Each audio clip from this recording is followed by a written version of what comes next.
The alarm screamed before the crew even saw what was wrong. Captain Jorik burst onto the command deck of the Zarvan mining hauler 7, his eyes scanning the holograms. Around him, the crew looked pale, staring at the live feed from orbit.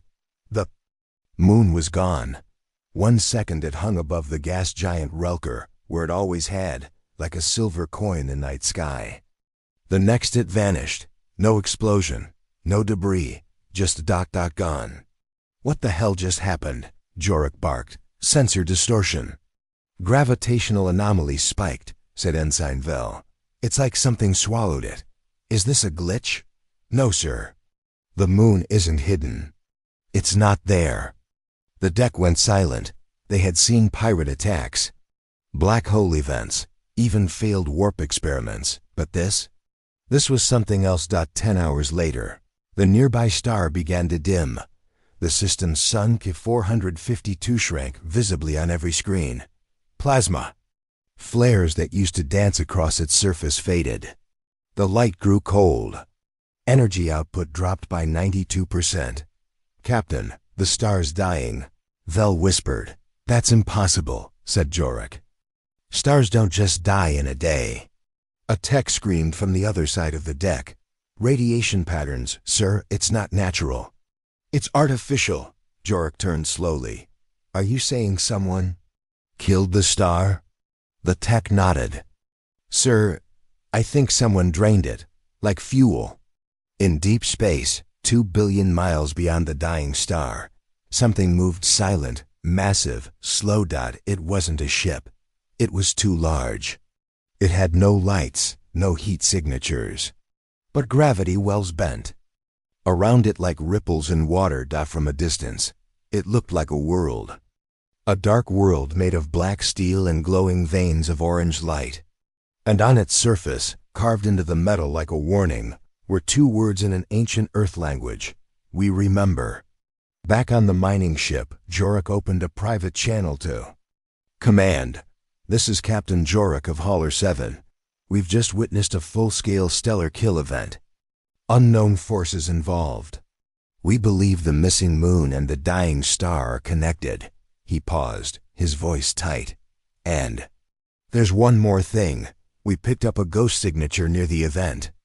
It was human. Silence. Then static. Then the line went dead. Every screen on the ship turned black. And then, in bold white text, one final message appeared across every terminal. Do not follow. You were warned. In the heart of the galaxy, where the old empires ruled with pride and arrogance, a new power was waking. A forgotten species once hunted and exiled. They had vanished into dark space.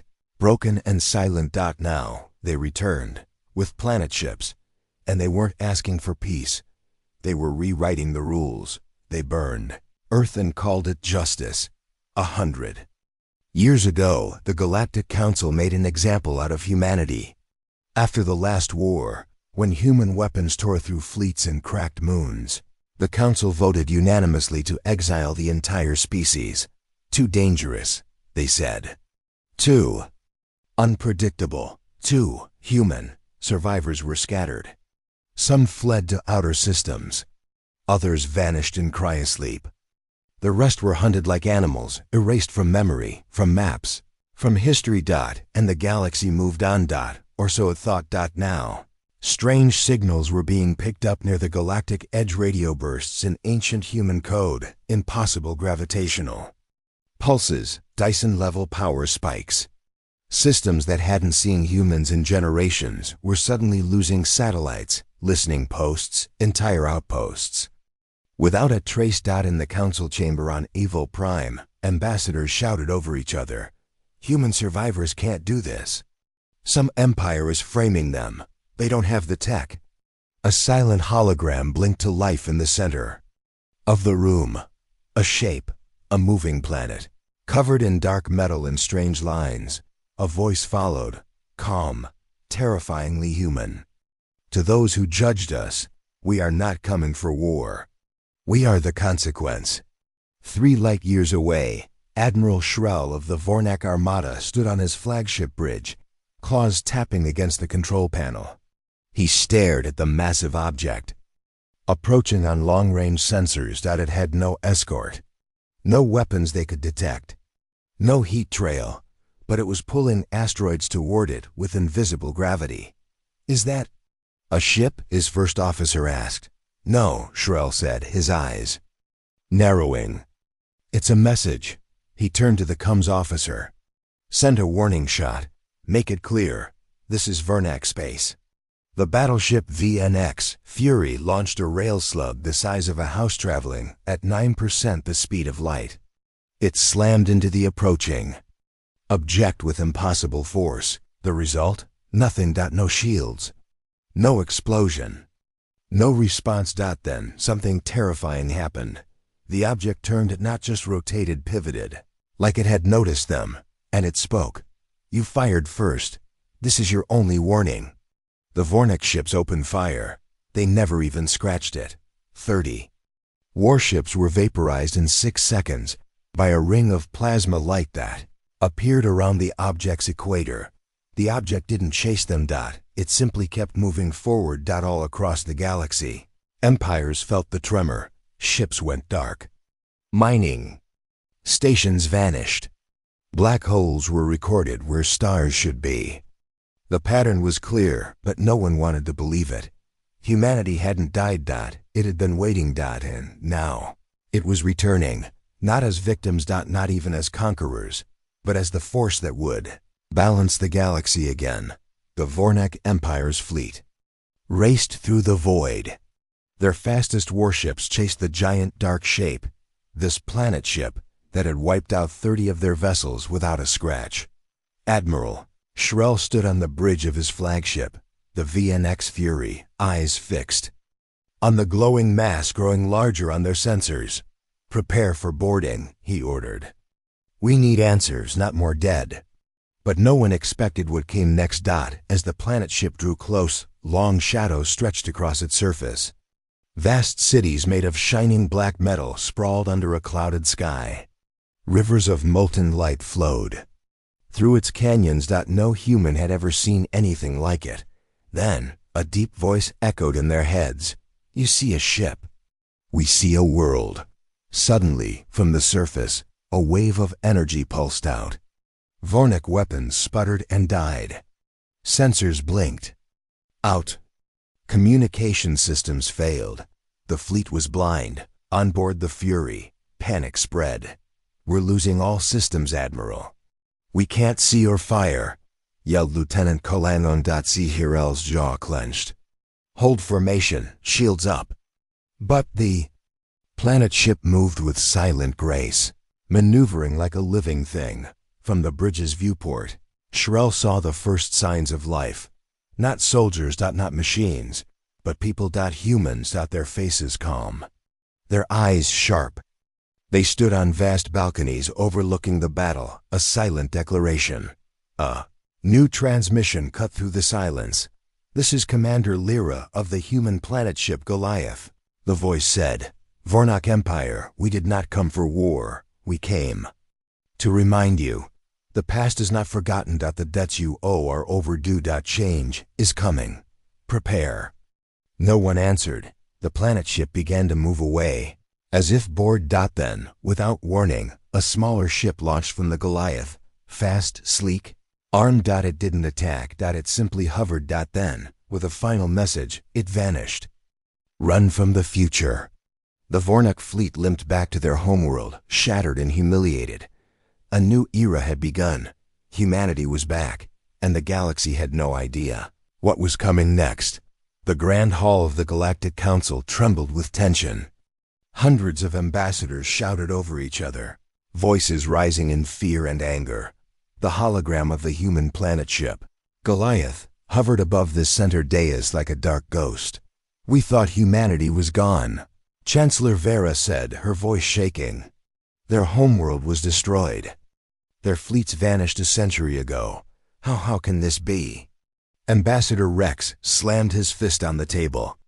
"They have weapons that can wipe out entire fleets with a thought. How did they build this without us knowing?" 5 more planet ships, a voice whispered from the shadows. all heading toward the galactic core. The chamber fell silent.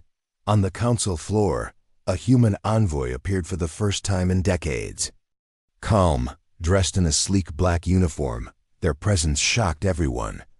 "I am Ambassador Kellen," the human said. "You judged us before knowing the full story." Gasps filled the room. Kellen continued, "We were forced into silence, exiled to the darkest edges of space, but we never stopped building. Not weapons, balance." Chancellor Vera glared. "Balance? You destroyed a moon and killed a star. That's war." Kellen's eyes were steady. "Those were warnings. A call to remember the debts of the past. The galaxy ignored us. Now it will listen." Outside the council chambers, rebel factions and powerful empires scrambled to prepare. Reports flooded in, entire sectors losing power, communications blacked out. Fleets retreating. No one dared face the human planet ships head-on.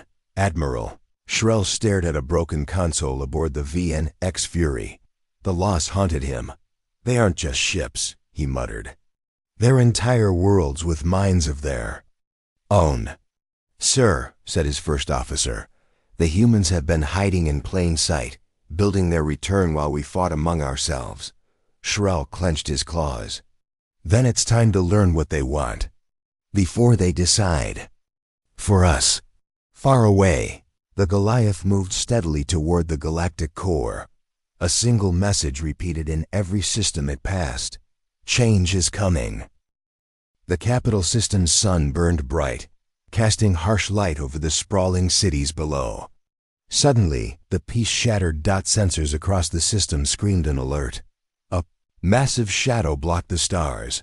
The human planet ship Goliath had arrived. No escorts, no warning. Just one colossal ship, drifting slowly into orbit like a dark living mountain. On the bridge of the capital's flagship, Admiral Vess stared in disbelief. "Is this some kind of trick?" she asked, voice tight. "No, Admiral," said her tactical officer. "It's a message and a warning." The Goliath's surface shimmered with lines of glowing energy shields activating, weapons powering up. Its gravity bent satellites out of their orbits. Suddenly, a calm voice echoed across all channels. "This is Commander Lyra of the Goliath. We come not for war, but for justice." Admiral Vess's fingers tightened on the console. "Open fire," she ordered. The first volley of plasma bolts struck the planet ship's hull and vanished like water on stone. The Goliath responded. Instantly, massive beams of energy lanced out, disabling the capital's defense grids. Satellites fell from the sky. Communication arrays went silent. The capital's leaders could only watch, powerless. Admiral Vess grimly whispered, "We underestimated them." The Goliath moved steadily, its voice cold but clear. "Your empire broke its promises. You ignored warnings. Now we bring balance." Meanwhile, hidden deep inside the ship, human crews moved with precision and purpose. Scientists monitored energy flows, engineers fine-tuned weapons, and strategists coordinated with AI over minds. Vast artificial intelligences managing the planet ships. Every move. Back on the capital's surface, citizens gazed skyward, terrified. News spread fast. Humanity was no longer a myth or a forgotten enemy. They were here, and they controlled worlds. The battle was far from over, but one thing was clear: the galaxy would never be the same. While the galaxy panicked and fleets scrambled, few knew the truth behind how humanity returned with power strong enough to shake empires. But deep in the Kuiper Belt, far beyond where scanners reached, the truth had been growing for 100 years. They called it Project Silent Forge. After Earth was burned and the survivors scattered, a small group of humans escaped in secret. They vanished into the farthest edges of the solar system, cold, quiet space where no empire cared to look. They built not on planets, but around them, using dark matter scaffolding, hollowed moons, asteroid fields, and solar energy stolen from hidden Dyson spheres. They began constructing something the galaxy had never seen: colon-planet-ships. Mobile worlds, powered by artificial suns and protected by armor thicker than any battleship. Each one was run by an overmind, a human AI fusion. Once a brilliant mind, now eternal. Each one had a mission, and each one waited for the same signal. Humanity remembers. In a massive chamber inside Goliath, Commander Lyra walked the halls of the archive walls, lined with faces, memories, names of those who died during the exile. Beside her floated the Chiku, overmind interface, a pulsing blue orb filled with swirling light. "They thought we'd be wiped out," Lyra said quietly. "But they forgot how we survive. We don't rebuild, we evolve." The overmind replied, its voice calm and deep. "When they exiled us, they planted the seed of their own downfall." Across the stars, the other planet ships activated. Leviathan, stationed near the galactic void. Fortress, buried in the core of a dead star. Mirage, hidden behind a cloaked asteroid field. Dominion, sleeping beneath the ice of a rogue planet. And Echo, orbiting a black hole, waiting, listening. Each ship had been watching for decades. Waiting for the signal to return. Back in the capital, panic turned to fear. The Council's intelligence reports began connecting the dots. Human agents had infiltrated the galactic data streams for years. Human tech was found disguised as alien tools. Human signatures were buried inside old navigation maps. It hadn't been an overnight return. It had been a silent invasion, without a single shot fired until now. And now that they were here, the question wasn't how humanity built this. The question was, can anyone stop them? The first empire to fall was the Vornak Dominion. Their fleets surrounded the planet ship Leviathan, thinking numbers would win. They didn't realize Leviathan was a trap. Within minutes, their communication networks shut down. Artificial suns above their shipyards dimmed and vanished. Every warship's AI went dark, infected by a silent virus that had been sleeping inside their systems for years. The Vornak admiral tried to flee. His ship never left orbit. The second to fall was the Trilax Union, known for its stealth fleets and spy networks. They sent assassins, but when their agents reached the command bridge of Echo, they found no crew, only walls watching, and a voice in the dark. "You tried to erase us. We became the shadows instead." Those assassins were never seen again. The Trilax economy collapsed in 5 days. Across the galaxy, the other empires watched with rising terror. No battles, no invasions, no occupation. Just silence. Power grids failed. Trade routes crumbled. Gravity wells twisted. Systems blinked out like dying stars. Each time the same signal followed. "We are not here to conquer. We are here to correct." In the halls of the Galactic Council, desperation set in. "Form a united fleet," someone cried. "We must stand together," shouted another. But unity had always been a lie. Now, the empires turned on each other, blaming, accusing, panicking. Humanity didn't need to destroy them. They were doing it to themselves. Inside Fortress, Commander Lyra stood on a balcony, overlooking a city built into the inner surface of the planet ship. Children played. Elders studied holograms. Scientists fine-tuned engines that moved entire continents. This wasn't just a war machine. It was home. Lyra spoke to the overmind beside her. "They still think this is about revenge." "It's not," the overmind replied. "It's about balance and memory." In less than 3 weeks, 5 major empires collapsed. Dozens of star systems declared independence. Others begged for negotiation. Humanity responded to none of them. They didn't need to. Their message had already been delivered across planets, stars, and history itself. We were broken. Now we are unbreakable. But one empire still remained. The Council Core, world's richest, most arrogant, and most heavily defended. Their leaders swore they would never bow to humanity. But the Goliath was already in orbit, and it wasn't alone. Any more? The skies above the Council core worlds turned black, not from smoke or war, but from shadow. 6. Massive planet ships: Goliath, Leviathan, Fortress, Mirage, Dominion, and Echo moved into formation above the galactic capital. Each ship pulsed with energy. Each ship held the weight of a civilization reborn. Beneath them, the Council's golden towers gleamed in the sunlight. But everyone knew. The sun was about to set. Inside the Council chamber, the air was heavy. Panic had faded. Now there was only silence. The great leaders, once arrogant rulers of the galaxy, stood still as the chamber doors opened.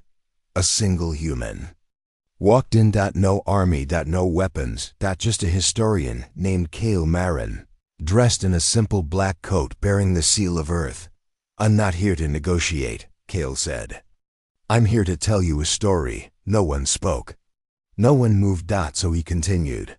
"You exiled us. Said we were too violent, too dangerous.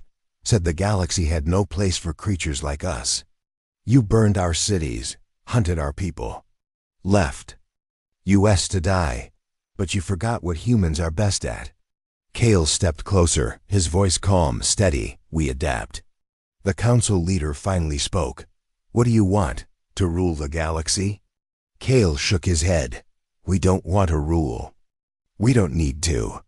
You've already destroyed yourselves. Your greed, your pride, your wars, your silence." He gestured toward the sky where the planet ships hovered like gods. "We built these not to conquer, but to correct." Above, the ships began to pulse with deep light. Not weapons, data. History, archives, truth. Each planet ship opened its core archives to the galaxy, releasing records of crimes long buried: genocides, betrayals, secret council deals, stolen technologies, and the truth behind Earth's exile. Billions across the galaxy watched in shock. Empires that had once stood tall now looked rotten, and humanity, once painted as monsters, now stood as the galaxy's mirror. Kale walked to the center of the chamber. "Your time is over. Not because we took it, but because you wasted it." He turned to leave. "You can rebuild, but not with lies. The age of silence is done." As he exited, Goliath transmitted a final message. "We are not your enemy. We are the proof that justice waits, even in exile, even in silence." Then, as quietly as they had arrived, the planet ships turned away. They did not fire. They did not destroy. They simply left, rising back into the stars like giants made of steel and memory, dotting across the galaxy as old powers crumbled and new ones rose. One truth echoed louder than any weapon: humanity doesn't conquer. It corrects. End of story.